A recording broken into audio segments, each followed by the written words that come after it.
नमस्कार दर्शकांनो, आजच्या व्हिडिओचं शीर्षक आहे आयुष्यातली विरामचिन्हे. तर करूया आता सुरुवात. गोष्ट 50 वर्षांपूर्वीची. कमळी आणि शांती, दोन अगदी जीवाभावाच्या मैत्रिणी, एका वर्गात शिकलेल्या, पुढेही जवळजवळ घरं होती. काहीतरी क्षुल्लक कारणाने त्यांचं एकमेकींशी बिनसलं. दोघी आपलं चूक कबूल करायला आणि माघार घ्यायला तयार नव्हत्या. एकमेकींशी बोलणं टाकलं, पण बोलणं जरी टाकलं तरी मनातलं प्रेम काही कुठे गेलेलं नव्हतं. त्या एकमेकींची पूर्ण खबर ठेवत होत्या. अचानक कमळीला कॅन्सर झाला. शांतीला कळलं तेव्हा तिचा धीर सुटला. तशीच ती धावत मैत्रिणीकडे गेली. कमळे, चूक माझी होती, माफ कर मला. कमळीचे दोन्ही हात पकडून शांती म्हणाली. तिचे शब्द तिच्या अश्रूंमधून बुदबुदत बाहेर पडत होते. नाही शांते, तुझी नाही, चूक माझीच होती, कमळी म्हणाली. त्या कशाविषयी बोलतायत कुणालाच कळत नव्हतं त्या दोघींखेरीज. त्या कित्येक दशकांपूर्वीच्या भांडणाविषयी बोलत होत्या. बऱ्याच बोलल्या. मग एक म्हणाली, मग आता भांडाला पूर्ण विराम.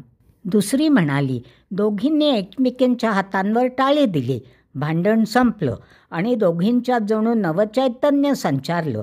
कमळीच्या घरच्यांच्या हरकतीला न जुमानता दोघींनी मग हिंडण्याचा सपाटा लावला, अगदी पूर्वीसारखा.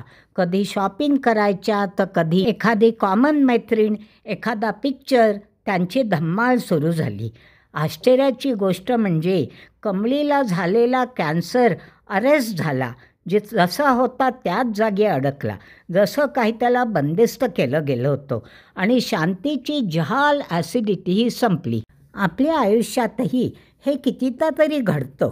अगदी छोट्याशा कारणावरून रुसून, रागवून, खट्टू होऊन अबोला धरला जातो. आणि नुकसान कुणाचं होतं याच्यामध्ये? जो हे करतो त्याचंच नुकसान होतं, जसं कमळी आणि शांती ह्या दोघींचं झालं होतं. हा झाला पूर्णविरामाचा किस्सा. अल्पविराम तर आपल्या आयुष्यात प्रत्येक क्षणी आपल्या भोवती फेर धरून नाचतात. लहानपणी फार वेळ जर बसून पुस्तक वाचलं की आई म्हणायची, इतकं पुस्तकात डोकं खुपसून बसू नये, जा बाहेर जाऊन खेळ बरं थोडीशी. किंवा खाताना जर फार घाईनं खाल्लं तर ती म्हणायची, 2 घासांमध्ये वेळ द्यावा, अन्न चावून खावं. किंवा खेळून आल्यावर लगेच पाणी प्यायलो की घटाघटा पाणी पिऊ नये, जरा बसावं. ही आणि तत्सम वाक्य ऐकूनच आपण मोठे होत असतो. हे सर्व आपल्या आयुष्यातले स्वल्पविराम आपण तेव्हा शिकत असतो. शाळेतला 2 तासांच्या मधला 2 मिनिटांचा ब्रेक, खेळतानाचा टाईम प्लीज, ऑफिसातले चहा कॉफीचे ब्रेक्स, TV मालिका बघताना जाहिरातींचे ब्रेक्स, हे तर रोजचे स्वल्पविराम. हे विराम आयुष्यात नसले तर काय होईल हा विचार न केलेलाच बरा. इतकं असूनही बऱ्याचदा हे लक्षात न राहिल्याने किंवा न पाळल्याने अनर्थ घडू शकतात. उदाहरण द्यायचं झालं तर झपाटल्यासारखे काम करणारे डॉक्टर्स आणि इतरही व्यावसायिक, शिवाय हल्लीची तासनतास कम्प्युटरसमोर काम करणारी तरुण पिढी यांचं देता येईल. यांनी तर हे स्वल्पविराम नेहमी घेतलेच पाहिजेत. या सर्वांशिवाय घरातच असलेल्या गृहिणी किंवा त्यांची मुलं कामावर गेल्यावर घरातल्या लहान मुलांना सांभाळणारे आजी आजोबा यांना कधी विश्रांती घेता येत नाही. आणि ह्या लोकांना असे स्वल्पविराम घेणं फार गरजेचं आहे आणि ते त्यांना घेता यावेत हे पाहणं हे त्यांच्या कुटुंबियांसाठी तितकंच गरजेचं आहे. आणखी एक महत्त्वाचं विरामचिन्ह म्हणजे प्रश्नचिन्ह. हे विरामचिन्ह लहान मुलं खूपच वापरतात. रोज रोज अभ्यास का करायचा? बाहेरून आल्यानंतर हातपाय तोंड स्वच्छ का धुवायचं? असे कितीतरी प्रश्न त्यांच्या मनात नेहमी उद्भवत असतात.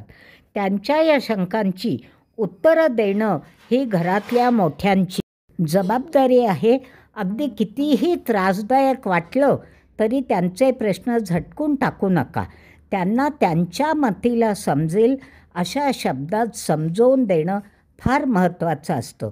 आणि आता अगदी शेवटी आपण एका अत्यंत महत्त्वाच्या विरामचिन्हाबद्दल बोलू. हे विरामचिन्ह म्हणजे कंस.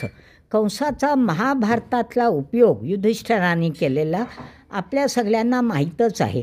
जेव्हा अश्वत्थामा मेला अशी वावडी उडाली तेव्हा द्रोणाचार्यांनी युधिष्ठिराला येऊन प्रश्न केला, कारण युधिष्ठिर सत्यवचनी होता.